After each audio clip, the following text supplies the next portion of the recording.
Hello viewers, আসসালামু আলাইকুম। আজকের পর্বে আমি তৈরি করব স্যুপ লুডুস। তো স্যুপ লুডুস তৈরি করার জন্য প্রথমে আমি লুডুস এবং ম্যাজিক মশলা নিয়েছি।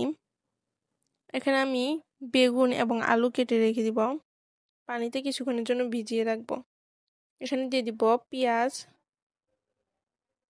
রসুন এবং কাঁচামরিচ। এগুলো এখন কুচি কুচি করে কেটে নিব। কেটে নেওয়া হয়ে গেলে একটি কড়াইতে তেল গরম করে নিব।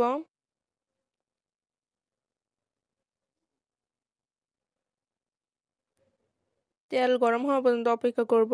তেল গরম হয়ে আসলে এখানে দিয়ে দিব কাঁচা জিরা। জিরাটা বাদামি রং হয়ে আসলে এখানে দিয়ে দিব রসুন কুচি।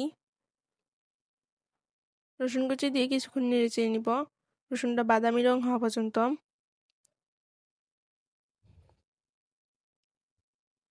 এখন এতে দিয়ে দিব পেঁয়াজ কুচি এবং মরিচ কুচি। এখন কিছুক্ষণ নেড়ে চেড়ে নিব। এখন এতে দিয়ে দিব তেজপাতা। তেজপাতা আগেই দিবেন, আমি দিতে ভুলে গিয়েছিলাম।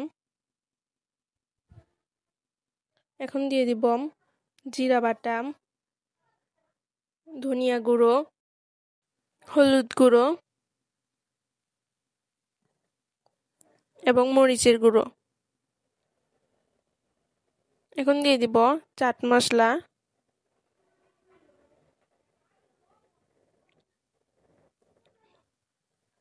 ম্যাজিক মশলা,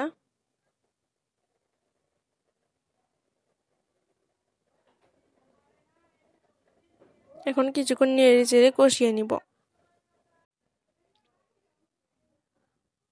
এখন বেগুন এবং আলুগুলো দিয়ে দিব, দিয়ে নেড়ে চেড়ে কিছুক্ষণের জন্য কষিয়ে নিব।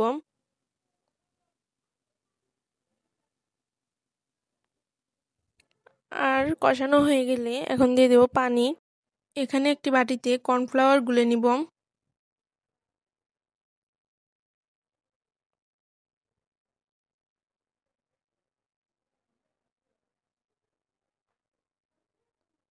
এখন নেড়ে চেড়ে সবকিছু গুলিয়ে নিব। এখানে আমি কড়াইতে দিয়ে দিব লুডুস। লুডুসটা এখন সিদ্ধ হয়ে আসলে এখন দিয়ে দিব গুলে রাখা ওই পানিটুকু। আর হ্যাঁ, এখানে আমি আগেই ডিমটা দিয়ে দিয়েছি। ডিমটা দিতেই হবে, নয় স্যুপটার আসল স্বাদটা আসবে না। তো আজকে আমার রেসিপিটি এ পর্যন্তই। আপনারা সবাই ভালো থাকবেন এবং আমার চ্যানেলটি সাবস্ক্রাইব করে দিবেন। আর আজকে আমার রেসিপিটি কেমন লাগলো আপনাদের কাছে অবশ্যই কমেন্ট বক্সে জানাবেন। আল্লাহ হাফেজ।